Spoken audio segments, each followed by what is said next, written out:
છોટાઉદેપુર જિલ્લાના કાનૂની સેવા સત્તામંડળ અને PLVના સંયુક્ત પ્રયાસથી 1000 વૃક્ષની રોપણી કરવામાં આવી।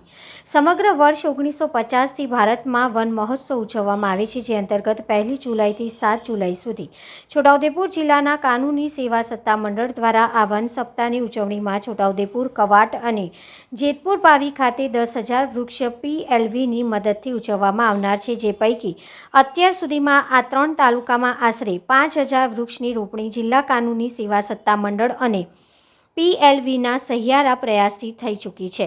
પર્યાવરણના સંરક્ષણ અને સંતુલન ઉપરાંત લોકોમાં વૃક્ષારોપણ બાબતે જાગૃતતા લાવવા માટે વન મહોત્સવની ઉજવણી ખૂબ જ અગત્યની છે। હાલમાં વધી રહેલા પ્રદૂષણ અને ગરમીના પ્રમાણે નિયંત્રણ કરવા તથા પ્રમાણમાં પર્યાવરણને સંતુલન જાળવી રાખવા માટે તમામ નાગરિક જાગૃતિ બતાવી વધુમાં વધુ સંખ્યામાં વૃક્ષારોપણ કરે તેવા આશયથી આ મહોત્સવ ઉજવાઈ રહ્યો છે। ત્યારે ડિસ્ટ્રિક્ટ કોર્ટ છોટાઉદેપુર ખાતે કાર્યરત ડિસ્ટ્રિક્ટ લીગલ સર્વિસીસ ઓથોરિટીના નેતૃત્વ હેઠળ પેરાલીગલ વોલેન્ટિયર્સ, સામાજિક તથા શૈક્ષણિક સંસ્થાઓ તથા છોટાઉદેપુરના પર્યાવરણ પ્રેમી દ્વારા વન મહોત્સવની ઉજવણીના ભાગરૂપે વૃક્ષારોપણનો આરંભ કર્યો છે। આમાં વસેડી ખાતે PLV ફન્નાસ બાનુ ફિરોઝ મિચલ દ્વારા અનેક ઇસમોની મદદથી જિલ્લા કાનૂની સત્તા સેવા મંડળના સેક્રેટરી JD સોલંકીના માર્ગદર્શન અને ઉપસ્થિતિમાં 1000 જેટલા વૃક્ષ વાવી ઉત્તમ કામગીરી કરી સરાહનીય બન્યા હતા।